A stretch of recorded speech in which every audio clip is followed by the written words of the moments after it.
J'ai toujours eu tendance à me demander ce que pouvaient bien penser les gens quels qu'ils soient, du plus gros mécréant au plus pur innocent, afin de devenir ce qu'ils sont, quels ont été leurs choix, et comment les hommes réagissent à chaque situation, des plus joyeux aux plus froids, confrontés à l'effroi ou à la compassion, compatissants ou simplement cons, les plus débiles, les meilleurs, les pigeons, les hommes et leurs multiples facettes, leurs multiples agissements qui provoquent des conséquences sans même qu'ils y fassent attention.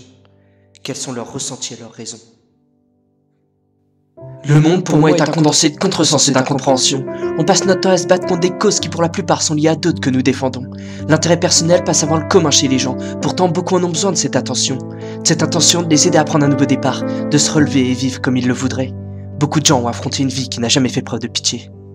Ces jeunes personnes qui dès la naissance sont délaissées, laissées à l'aube de leur vie sans créateur censé leur montrer leurs valeurs et leur inculquer. Que peuvent-ils bien penser? Ces plus anciennes personnes qui ont un jour servi mais qui ont fini par décorer les rues, ruées sous une couette et piécées à mendier un avenir qu'on ne saurait jamais leur donner. Que peuvent-ils bien penser? Que peuvent-ils bien croire quand tout ce qu'on leur a donné a été volé? Que peuvent-ils attendre encore quand il n'y a plus rien à espérer?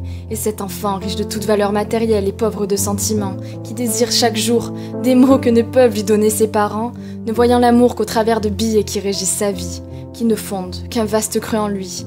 Et cette vieille femme ici assise sur un banc à regarder le temps filer, qui ne voit du monde que les travers que l'humanité lui a laissés, ne gardant que l'oubli des souvenirs que les autres s'obstinent à lui rappeler, se sentant seule et perdue dans une vie qu'elle avait, cet homme et sa bouteille qu'on voit traîner autour des bars, de très tôt à très tard le soir, n'ayant plus que l'ivresse pour oublier le temps qui sous ses pas a trop vite filé, la nuit abattue et enivrée.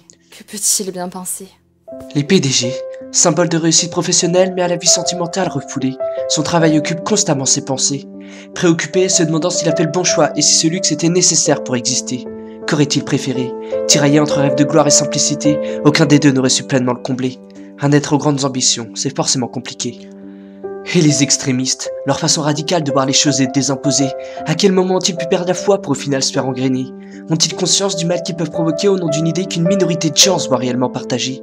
Rien n'est blanc, rien n'est noir, mais leurs agissements font virer le monde vers un côté bien plus sombre, perturbant l'équilibre que l'on s'efforce d'idéaliser.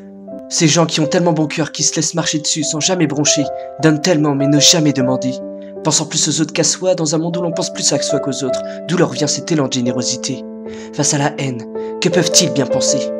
Comment savent-ils si facilement l'annihiler? Toutes ces personnes, les plus riches aux plus pauvres, Les plus faibles aux plus forts, les plus pâles aux plus foncés, les plus clean aux plus défoncés, quelles sont leurs façons de penser? Quelles sont les raisons qui ont pu la déterminer? C'est ce que je me suis toujours demandé. Ça m'a toujours fasciné de pouvoir comprendre les autres comme si je les connaissais.